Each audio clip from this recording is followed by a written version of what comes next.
मंजूरी के लिए रवाना हुआ तो कोयरमानिया बॉर्डर पर फंसा सीएम धामी ने दिलाया वतन वापसी का भरोसा। लगातार छात्रों से सरकार बनाए हुए है संपर्क। मतगणना की उल्टी गिनती शुरू। नए मुख्यमंत्री के सामने प्रस्तुत होगी उत्तराखंड की तस्वीर। मतदाताओं ने किया सत्ता की कमान सौंपने का फैसला। 6 मई को सुबह 6:25 पर खुलेंगे श्री केदारनाथ धाम के कपाट। 2 मई को धाम के लिए प्रस्थान करेगी डोली। वहां शिवरात्रि के दिन कपाट खोलने का ऐलान। उत्तराखंड में फिर से बदला मौसम का मिजाज। चंपावत में गिरे ओले। कुमाऊं में अचानक बदली फिजा। पहाड़ों पर बारिश की भी आशंका। बेरीनाग के एक घर में लीकेज सिलेंडर से ब्लास्ट। हादसे में 7 लोग बुरी तरह से झुलसे। पूरा मकान हुआ क्षतिग्रस्त। उत्तराखंड में कम हुए कोरोना संक्रमण के मामले। प्रदेश में बीते 24 घंटे में 47 नए संक्रमण के मामले आए सामने। एक की भी नहीं हुई मौत। आप देख रहे हैं के न्यूज, खबरों का सारथी।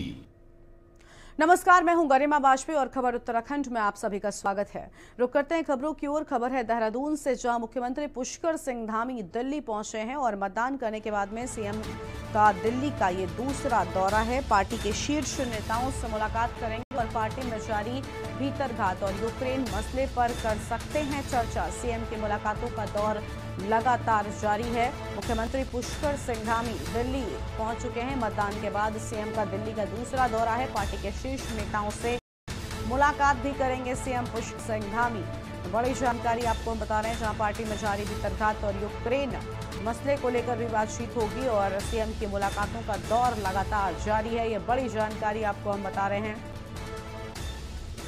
मुख्यमंत्री पुष्कर सिंह धामी दिल्ली पहुंच चुके हैं। तो मुख्यमंत्री पुष्कर सिंह धामी दिल्ली पहुंचे और मतदान के बाद में सीएम का दिल्ली का दूसरा दौरा। मतदान के बाद सीएम का दूसरा दिल्ली दौरा। पार्टी के शीर्ष नेताओं से मुलाकात करेंगे उत्तराखंड के मुख्यमंत्री पुष्कर सिंह धामी और मुख्यमंत्री पुष्कर सिंह धामी दिल्ली पहुंच चुके हैं। दानिश अली हमारे साथ, हमारे संवाददाता जुड़ चुके हैं। दानिश, दिल्ली पहुंचे हुए मुख्यमंत्री धामी, क्या कुछ और अपडेट है? दानिश, क्या अब तक हमारी आवाज पहुंच रही है? दानिश, क्या आप हमें सुन पा रहे हैं? दानिश, हमारा संपर्क टूट गया है। ये बड़ी खबर आपको बता दें, जहां पर उत्तराखंड के मुख्यमंत्री पुष्कर सिंह धामी दिल्ली पहुंच गए हैं और सीएम की मुलाकातों का दौर भी लगातार जारी है। ये अहम खबर आपको हम बता रहे हैं, जहां मुख्यमंत्री पुष्कर सिंह धामी दिल्ली पहुंचे। मतदान करने के बाद में वो दूसरी बार दिल्ली पहुंचे हुए हैं।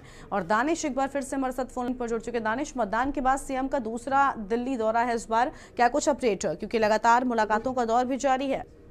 जी बिल्कुल, जिस तरह से मुख्यमंत्री पुष्कर सिंह धामी लगातार जो मुलाकात का दौर है वो लगातार जारी है, उसी में कल मुख्यमंत्री देर रात दिल्ली पहुंचे थे। हालांकि वो लोग अभी आज दिल्ली से वापस ही होगा, लेकिन शीर्ष नेताओं से उनकी मुलाकात हुई है। चाहे वो मुख्यमंत्री चेहरे को लेकर लगातार जो दावेदारी को मजबूत करने का काम कर रहे हैं, क्योंकि पूर्व मुख्यमंत्री त्रिवेंद्र सिंह रावत, तीरथ सिंह रावत और रमेश पोखरियाल निशंक से लगातार मुलाकात वो कर रहे हैं। दूसरा दौरा इस बार ये मुख्यमंत्री सिंह धामी का दिल्ली दौरा है और कहीं ना कहीं जो शीर्ष नेताओं से उनकी मुलाकात हुई है। और यूक्रेन, सबसे बड़ी बात यह है कि जो यूक्रेन में युद्ध रूस का चल रहा है, रूस और यूक्रेन का युद्ध चल रहा है, उसमें बीच में जो फंसे उत्तराखंड के लोग हैं उनको लेकर भी कहीं ना कहीं चर्चा की जा रही है। क्योंकि 275 जो लोग जो उत्तराखंड के जो लोग वो यूक्रेन और रूस के युद्ध में फंसे हैं, तो अभी तक लगभग 25 ही लोग वो उत्तराखंड के जो वापस हो पाए हैं, उसको लेकर कहीं ना कहीं चर्चा शीर्ष नेता से की है। केंद्र सरकार से उन्होंने इस पर चर्चा की होगी, तो उसी को लेकर कहीं ना कहीं कयास लगा जा रहे हैं कि वो लगातार अपने दावेदारी को भी मजबूत करने का काम कर रहे हैं, साथ ही यूक्रेन के युद्ध को लेकर भी। वही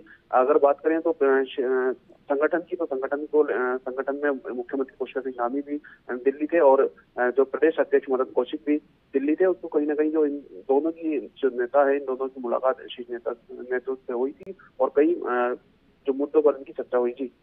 बिल्कुल बिल्कुल दानिश, क्योंकि लगातार हम देख रहे हैं मतदान, अब जो मतगणना है उसमें भी बहुत कम वक्त बचा हुआ है, जिसके चलते लगातार जो हलचल है वो और ज्यादा उत्तराखंड में तेज होती नजर आ रही है। तो क्या कहीं उसका भी कुछ असर देखने को मिल रहा है? जी बिल्कुल, जिस तरह से जो बहुत कम समय बचा है, 10 मार्च को जो निर्णायक जो दिन है वो वहाँ पर उस दिन मतगणना होनी है। और तमाम जो पार्टी है, जो कांग्रेस है, बीजेपी है, तमाम जो नेता है, कहीं ना कहीं उत्तराखंड में जो गर्माहट है वो बढ़ती जा रही है राजनीतिक गलियारों में। तो उसको लेकर भी कहीं ना कहीं जो जो मतगणना का समय है बहुत कम बचा है, उसको लेकर कहीं ना कहीं जो भाजपा प्रदेश अध्यक्ष हैं या फिर जो मुख्यमंत्री हैं वो लगातार दिल्ली का दौरा भी कर रहे हैं। उसको लेकर भी कहीं ना कहीं मुख्यमंत्री ने आज जो कल देर रात पर पहुंचे थे उनको शीर्ष नेतृत्व को लेकर भी कहीं ना कहीं मुलाकात हुई होगी कि किस तरह से आगे रहने वाला है। अगर सरकार आती है तो किस तरह से आगे वो प्रदेश में सरकार बनाकर अपना काम करेंगे। जी बहुत शुक्रिया दानिश आपका हमारे साथ जुड़ने के लिए। अधिक अपडेट हमारे के न्यूज के दर्शकों तक पहुंचाने के लिए। तो मतदान के बाद सीएम धामी का दूसरा दिल्ली दौरा है और अहम जानकारी आपको बता दें, लगातार मुलाकातों का दौर जारी है। सीएम धामी दिल्ली पहुंच चुके हैं। रुक कर लेते हैं अगली खबर की ओर, जहां देहरादून में आज हल्द्वानी जाएंगे पूर्व सीएम हरीश रावत। हल्द्वानी में करेंगे कांग्रेस नेता यशपाल आर्य से मुलाकात, चुनाव नतीजों पर मंथन भी करेंगे दोनों दिग्गज। मुलाकात के बाद अपने मोहनरी गांव जाएंगे हरीश रावत। ये बड़ी जानकारी आपको बता रहे हैं। हल्द्वानी में कांग्रेस नेता यशपाल आर्य से मुलाकात भी करेंगे हरदा। तो अहम जानकारी सामने आ रही है। चुनाव नतीजों पर मंथन करेंगे दोनों दिग्गज, क्योंकि चुनाव के नतीजे जल्द ही सामने आने वाले हैं और इसी को लेकर मंथन होगा। मुलाकात के बाद अपने मोहनरी गांव भी जाएंगे हरदा। ये बड़ी जानकारी आपको हम बता रहे हैं। आज हल्द्वानी जाएंगे पूर्व मुख्यमंत्री हरीश रावत। देहरादून से खबर, हल्द्वानी में कांग्रेस नेता यशपाल आर्य से मुलाकात भी करेंगे।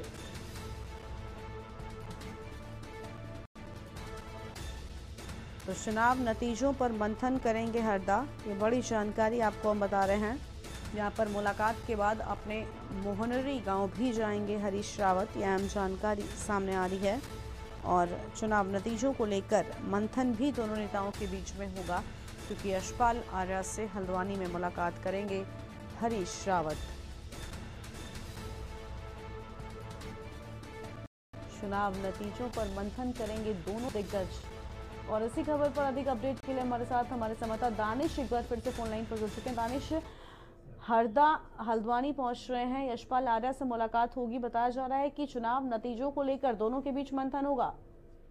जी बिल्कुल। आज जो पूर्व मुख्यमंत्री हरीश रावत हैं वो दिल्ली से सीधा वो लाल कुआं वो पहुंचे थे कल, और आज वो हल्द्वानी जाएंगे, जहां पर जो यशपाल आर्य हैं जो कैबिनेट मंत्री रह चुके, पूर्व में भाजपा में शामिल और अभी कांग्रेस में शामिल हुए हैं हाल ही में। तो कहीं ना कहीं जो ये पूरा चुनाव है उस पर मंथन करेंगे और यशपाल आर्य से मुलाकात करेंगे। अपने जो किस तरह का आगे रहने वाला है, किस तरह से उत्तराखंड में, क्योंकि कांग्रेस मान रही है कि उनकी जो सरकार इस बार उत्तराखंड में पूर्ण सरकार उनकी आने वाली है और कोई भी उसको मतलब तोड़ने का काम नहीं किया जाएगा। लेकिन असमंजस की स्थिति इस बार बनी हुई है, तो कहीं ना कहीं इसको लेकर भी, स्थिति साफ करने को लेकर भी कहीं ना कहीं मंथन वो यशपाल आर्य से करेंगे। और किस तरह का रहेगा, क्योंकि एक बात मैं आपको बता दूं कि मुख्यमंत्री चेहरे को लेकर भी कहीं ना कहीं उत्तराखंड में जो कांग्रेस में कहीं ना कहीं असमंजस की स्थिति बनी है, उसको लेकर भी कहीं ना कहीं जो एक चर्चा हो सकती है, क्योंकि यशपाल आर्य का जो पूर्व मुख्यमंत्री ने पहले भी जिक्र किया था कि एक दलित चेहरा उत्तराखंड में मुख्यमंत्री का चेहरा होना चाहिए, तो उसको लेकर भी कहीं ना कहीं चर्चा हो सकती है। यशपाल आर्य क्योंकि भाजपा से आए हैं कांग्रेस में, तो लेकर कहीं ना कहीं पूर्व मुख्यमंत्री हरीश रावत चर्चा कर सकते हैं और उन पर मंथन कर सकते हैं। यानी तो मुलाकात काफी अहम हो सकती है। बहुत शुक्रिया दानिश आपका हमारे साथ जुड़ने के लिए। अधिक अपडेट हमारे दर्शकों तक पहुंचाने के लिए। तो हल्द्वानी में कांग्रेस नेता यशपाल आर्य से मुलाकात करेंगे हरदा। और अहम खबर आपको बता दें, आज हल्द्वानी जाएंगे पूर्व सीएम हरीश रावत। और एक छोटा सा ब्रेक के लिए यहाँ पर होते हैं, कहीं मत जाइएगा, फौरन हाजिर होंगे। आप देख रहे हैं के न्यूज, खबरों का सारथी। Yes! Yes, yes, yes! In your face, loser. See you in soccer.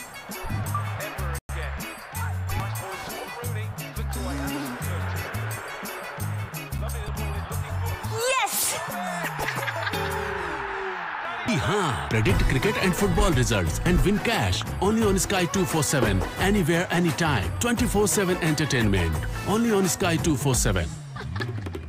Asshole. Download the Sky 247 app today. This game involves an element of financial risk and may be addictive. Please play responsibly at your own risk. खुदी को आज़माया है तो ये अंदाज आया है, खुदी को आज़माया है तो ये अंदाज आया है। तुम में भी मैं हूं, शुद्ध प्लस पान मसाला। आप देख रहे हैं के न्यूज, खबरों का सारथी। ब्रेक के बाद आप सभी का स्वागत है। खबर देहरादून से, जहां उत्तराखंड क्रांति दल की प्रेस वार्ता, यूकेडी केंद्रीय मीडिया प्रभारी कर रही प्रेस वार्ता। एम्स ऋषिकेश में भर्ती घोटाले के बाद एफआईआर में भर्ती घोटाले का आरोप, हरियाणा के लोगों की एफआईआर में की गई भर्ती। सेमवाल का साफ तौर पर यह कहना है, मूल उत्तराखंड नौकरियों से वंचित रह गए। ग्रुप सी के पदों पर वन अनुसंधान संस्थान में किया गया भर्ती। प्रधानमंत्री कार्यालय में दिया गया पत्र।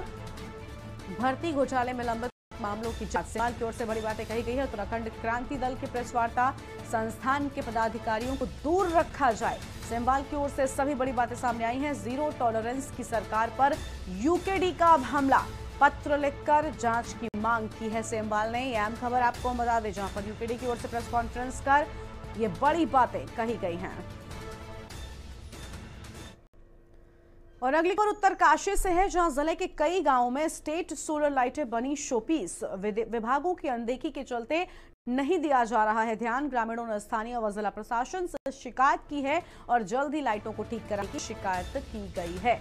जल्द से जल्द लाइटों को ठीक कराया जाए। उत्तरकाशी से अहम खबर, जहां पर जिले में बनी लाइटें अब यहां पर नहीं जल रही हैं। विभागों की अनदेखी के चलते यहां पर यह लापरवाही बढ़ती जा रही है। ग्रामीणों ने स्थानीय व जिला प्रशासन से इसकी शिकायत की है।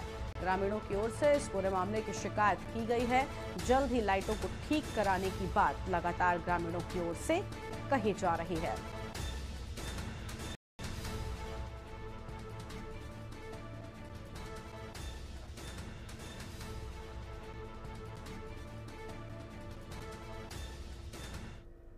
रुक कर लेते हैं बड़ी खबर का। इस बीच एक अहम जानकारी सामने आ रही है, जहां पर उत्तराखंड में हाईकोर्ट ने सुनवाई की है। उत्तराखंड से बड़ी खबर आपको बता रहे हैं, हाईकोर्ट ने सुनवाई की है और वन गुर्जरों के संरक्षण व विस्थापन मामले में सुनवाई हुई है।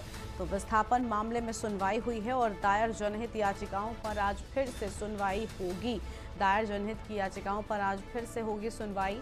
पूर्व में आदेशों का पालन न होने पर हाईकोर्ट ने जाहिर की थी नाराजगी और अब उत्तराखंड में हाईकोर्ट ने इस मामले पर सुनवाई की है। ये बड़ी जानकारी आपको हम बता रहे हैं। उत्तराखंड में हाईकोर्ट ने की सुनवाई और यह अहम जानकारी सामने आ रही है। वन गुर्जरों के संरक्षण व विस्थापन मामले में सुनवाई की गई है।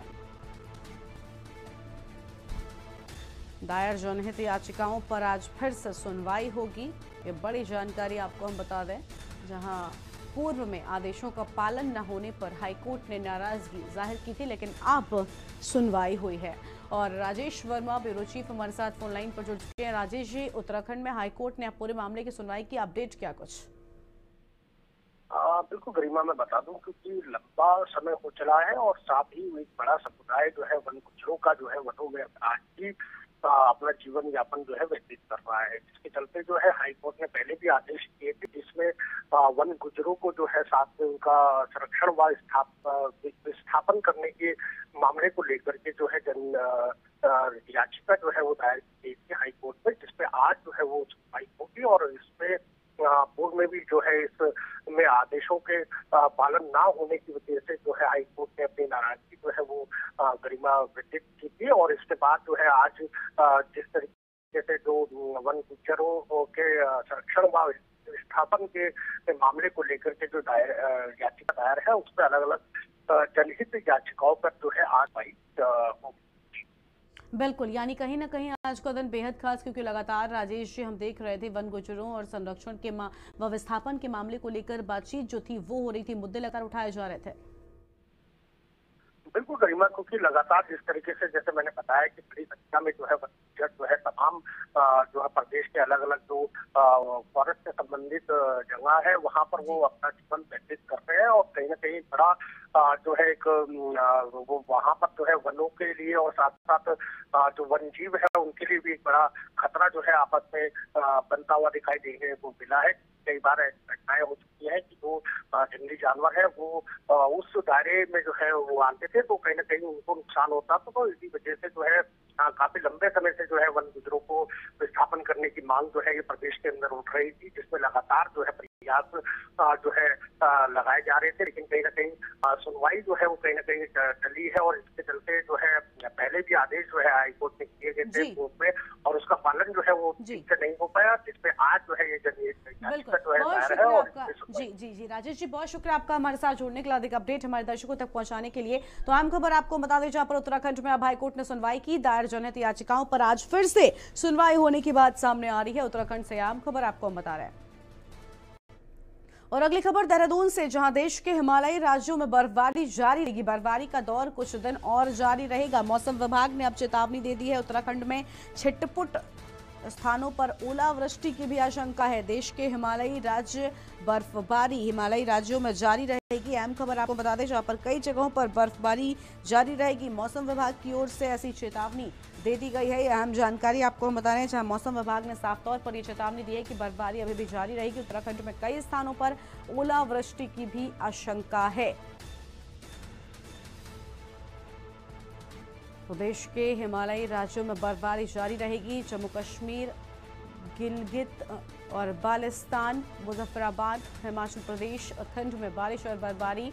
उत्तराखंड में छिटपुट स्थानों पर ओलावृष्टि की भी आशंका जताई गई है।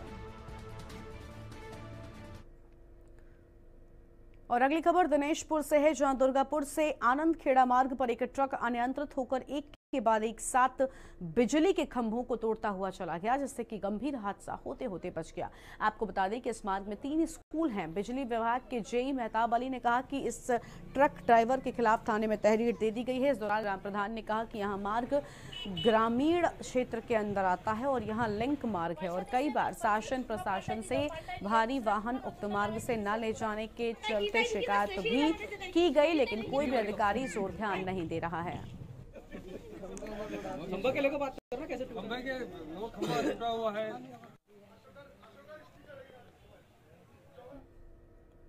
कांग्रेस के प्रत्याशी और उत्तराखंड कांग्रेस के पूर्व मुख्यमंत्री हरीश रावत कई दिनों के बाद अपनी विधानसभा लालकुआं पहुंचे और इस दौरान उन्होंने कार्यकर्ताओं के साथ 10 मार्च को आने वाले रिजल्ट के बारे में भी चर्चा की। उन्होंने उत्तराखंड में कांग्रेस की सरकार बनने को लेकर भी बात कही और साथ ही उन्होंने कहा कि महाशिवरात्रि के महान पर्व पर उत्तराखंड वासियों को भी बधाई और भाजपा सरकार को भी आड़े हाथों लिया और भाजपा के साथ ही पाक के नारे को तड़ी पार का नारा दिया। कार्यकर्ताओं ने बड़ी निष्ठापूर्वक काम किया है और जनता ने परिवर्तन के लिए वोट किया है, इसलिए कांग्रेस बहुत अच्छी स्थिति में है और 4 राज्यों में हम सरकार बनाएंगे और एक राज्य में विपक्ष की सरकार आएगी, मगर वो कांग्रेस के प्रयासों से ही आएगी। मैं ये नारा देने में विश्वास नहीं करता, लेकिन क्योंकि जनता जब ऐसा नारा दो तो कुछ और कहने लगती है। जब भाजपा वाले 60 पार कहते थे तो सड़क में खड़ा आदमी कहता था अब के करेंगे तड़ी पार, तो इसलिए मैं अब वो गलती नहीं करना चाहता कि कितने पार होगा, जितना जनता जनार्दन दे दे। हम तो एक बात जानते हैं कि साईं इतना दीजिए जामे कुटुंब समाए। तो 10 तारीख के दिन 10 तारीख जी क्या करेंगे तो ऐसे ही करेंगे। और अब सीधा आपको मऊ लेकर चलते हैं, जहां पर मुख्यमंत्री योगी क्या कुछ कह रहे हैं, सुन लेते हैं। ये मानवता के प्रति संवेदना को व्यक्त करता है, लेकिन कोरोना प्रबंधन कैसे होता है, प्रधानमंत्री मोदी जी के नेतृत्व में पूरी दुनिया ने देखा है। आज कोरोना प्रबंधन, भारत के कोरोना प्रबंधन की सराहना पूरी दुनिया कर रही है। और भाइयों बहनों, भारत के कोरोना प्रबंधन जिसमें फ्री टेस्ट, फ्री में उपचार और फ्री में वैक्सीन देती है। कोरोना की वाले लोग अपना हाथ खड़ा करके थोड़ा मुझे बताएं, इधर और उधर। भाइयों बहनों, ये वैक्सीन का पैसा तो नहीं मांगा किसी ने, मुझे सच बताना। आपको सबको फ्री में मिला है ना? आप मुझे बताइए, क्या सपा बसपा की सरकार होती वैक्सीन फ्री में नहीं, का पैसा ये लोग खा जाते हैं। और कोरोना वैसे कहर बर्बादी जैसे दुनिया के कई देशों में है। कोरोना में फ्री में उपचार, फ्री में वैक्सीन और फ्री में महीने में डबल इंजन की सरकार है तो डबल डोज का राशन भी दे रहा। 2 बार राशन मिल रहा है कि नहीं मिल रहा है? राशन मिल रहा है कि नहीं मिल रहा है? और राशन के साथ दाल, तेल और नमक क्या 2017 के पहले भी मिलता था क्या? 2017 के पहले भाइयों बहनों यही राशन का पैसा सपा के गुर्गे खा जाते थे। 2017 के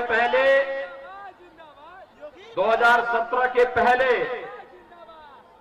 यही राशन बहन जी का हाथी खा जाता था और गरीब देखता रह जाता था।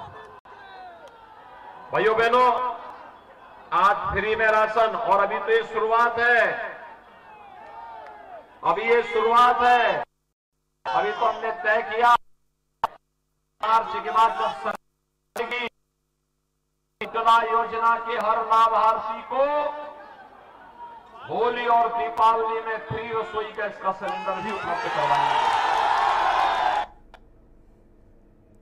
तो मऊ से आप सुन रहे थे मुख्यमंत्री योगी आदित्यनाथ को, जहां पर कई बड़ी बातें कहते हुए नजर आए हैं। रुक कर लेते हैं खबरों की ओर। मंगलौर का छात्र मोहम्मद रहीम 3 दिन से रोमानिया एयरपोर्ट पर घर लौटने का इंतजार कर रहा है, लेकिन वहां पर एयरलिफ्ट नहीं हो पाया है और इसके चलते परिजन काफी परेशान है। यूक्रेन में मेडिकल की पढ़ाई करने के लिए मंगलौर के मोहल्ला किला में रहने वाले राजस्व विभाग में कार्यरत मोहम्मद नदीम का बेटा मोहम्मद रहीम भी गया हुआ है। यूक्रेन से निकलकर रोमानिया की सीमा में तो वो प्रवेश कर गया है, लेकिन अभी तक वो एयरलिफ्ट नहीं हो पाया। परिजन उसको लेकर काफी चिंतित हैं और प्रकार के वीडियोज यूक्रेन से छात्रों द्वारा भेजे गए हैं, उससे परिवार परेशान है। 3 दिन से वो रोमानिया एयरपोर्ट पर मौजूद है, लेकिन अभी तक फ्लाइट नहीं मिल पाई है। मंगलौर क्षेत्र के 3 अन्य छात्र भी यूक्रेन फंसे हुए हैं। परिजन लगातार उनसे संपर्क कर रहे हैं।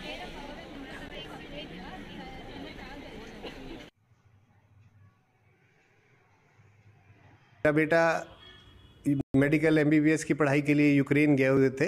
इवानो फॉरेंसिक यूनिवर्सिटी में पढ़ रहे हैं। जब से ये युद्ध हुआ है सारे अभिभावक किसी भी बच्चे के हों वो सब परेशान हैं। बच्चा मेरा भी परेशान रहा, वहाँ रहते हुए उससे संपर्क रहा, लेकिन उसके बाद अपने लेवल पे किसी तरह से बॉर्डर क्रॉस कर गए वो, और अब वर्तमान समय में वो रोमानिया एयरपोर्ट पर है 3 दिन से, लेकिन वहाँ से अभी तक कोई व्यवस्था ऐसी हो पा रही कि वो निकल जाए, क्योंकि भारत सरकार ने जो व्यवस्था कर रखी है वो इतनी कम है कि वहाँ बच्चों को जो है ना नहीं लाया जा पा रहा। यूक्रेन में फंसे छात्रों के लौटने के इंतजार में परिजन बेहाल हैं। लक्सर के सिद्धोर गांव के छात्र देवांश से परिवार वालों का फोन से 3 दिन बाद संपर्क हो पाया है।